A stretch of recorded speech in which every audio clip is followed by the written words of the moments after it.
Assalamualaikum warahmatullahi wabarakatuh. Selamat pagi, salam sejahtera buat kita semua.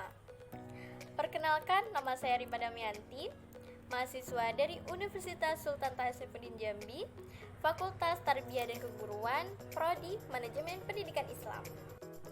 Baiklah, di sini saya akan memaparkan hasil penelitian saya dengan judul sesuai dengan judul video saya ya, yaitu strategi hubungan masyarakat dalam meningkatkan reputasi sekolah di SMA Negeri 1 Surakarta.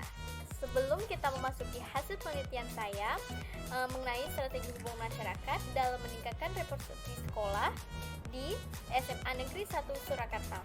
Nah, alangkah baiknya kita tahu dulu tujuan dari penelitian ini. Nah, tujuan penelitian ini yaitu yang pertama untuk mengetahui strategi hubungan masyarakat dalam meningkatkan reputasi sekolah.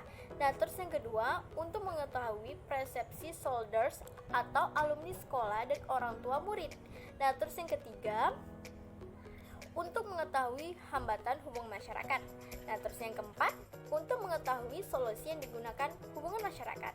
Nah, setelah mengetahui tujuan dari penelitian tersebut, langsung saja kita masuk dalam hubungan masyarakat.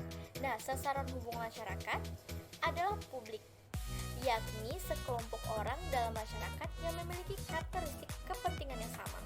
Nah, dalam praktik, publik dikelompokkan menjadi dua, yaitu yang pertama publik internal, yang kedua publik eksternal. Nah, publik internal yang meliputi pemegang saham, pengelola, dan karyawan.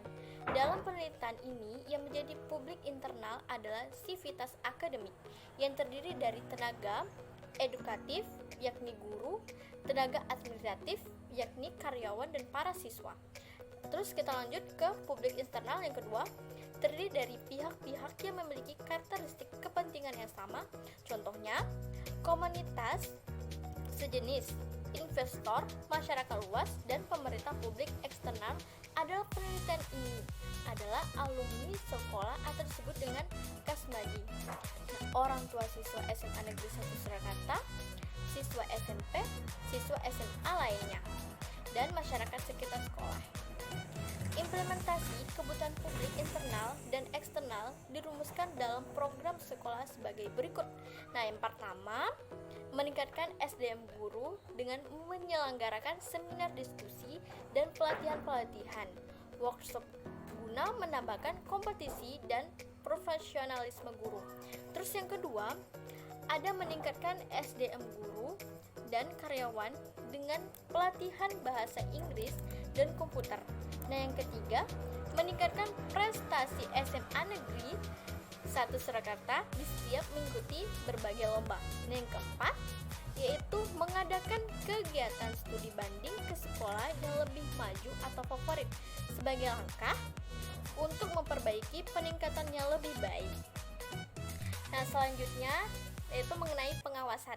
Strategi yang dilakukan hubungan masyarakat dalam meningkatkan reputasi sekolah yakni yang pertama, ada penyelenggaraan rapat, koordinasi dengan para guru dan komite sekolah, dan pelaporan hasil kerja kegiatan yang telah dilakukan. Terus yang kedua, mengadakan evaluasi mengenai kegiatan siswa dalam bidang akademik dan non-akademik dengan para pembina kegiatan. Yang ketiga, adanya monitoring dan evaluasi dan kemendikan khusus secara reguler yang mendukung aktivitas SMA Negeri 1 Surakarta. Nah, di dalam menjalankan strategi, pastikan memiliki hambatan. Nah, hambatan dalam pelaksanaan strategi yang dilakukan hubungan masyarakat dalam meningkatkan reputasi sekolah itu di dalam penyampaian sesuatu pesan seringkali timbul salah satu pengertian. Sehingga dengan demikian terjadi hal-hal yang tidak diinginkan. Faktor-faktor yang dapat menghambat dan merugikan suatu aktivitas itu diantaranya adalah yang pertama, faktor motivasi, yang kedua, faktor prasangka, yang ketiga, faktor semantik. Nah, yang keempat, faktor noise faktor. Disampaikan faktor-faktor tersebut di atas, komunikasi dapat terhambat, dikacaukan oleh tindakan-tindakan yang dilahirkan dengan sengaja. Misalnya tuh seseorang yang tidak mau menerima isi komunikasi karena tidak suka baik terhadap komunikasinya maupun tentang isinya.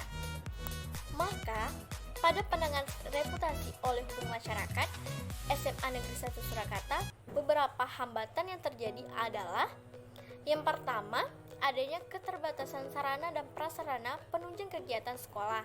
Hal ini berdampak dilakukan hubungan masyarakat. Nah, hambatan ini terjadi karena faktor motivasi yang membentuk opini seseorang mengenai hal tertentu, sehingga komunikasi yang terjalin tidak tersampaikan dengan baik dan mempengaruhi pesan yang dianggap oleh seseorang. Terus yang kedua, ada efektivitas kinerja hubungan masyarakat kurang optimal, sehingga kinerja hubungan masyarakat belum terlalu berdampak langsung pada sekolah. Nah, pada akhirnya berdampak pada strategi yang digunakan saat ini belum maksimal. Nah, terus hambatan mengenai prasangka terdapat sesuatu dapat memicu terjadi tindak lanjut untuk tidak diharapkan karena penilaian tercampur kepentingan pribadi. Yang ketiga yaitu ada pengelola website resmi sekolah belum profesional dalam merancang dan mengelola website sekolah. Sarana dan kritik merupakan pembuktian pemikiran seseorang. Bila sarana dan kritik yang membangun tidak mendapat respon, dapat terjadi hambatan faktor motivasi dan prasangka. Nah, yang keempat, yang D, yaitu hambatan lainnya yang berasal dari luar sekolah menyangkut pendanaan yang dikeluarkan sekolah bila mengundang media massa meliputi kegiatan sekolah sementara belum ada alokasi dana. Nah, pendanaan merupakan faktor yang paling krusial. Masalah dana kerap terbentuk faktor prasangka dan motivasi, sebab wawasan seseorang mengenai keuangan berbeda-beda.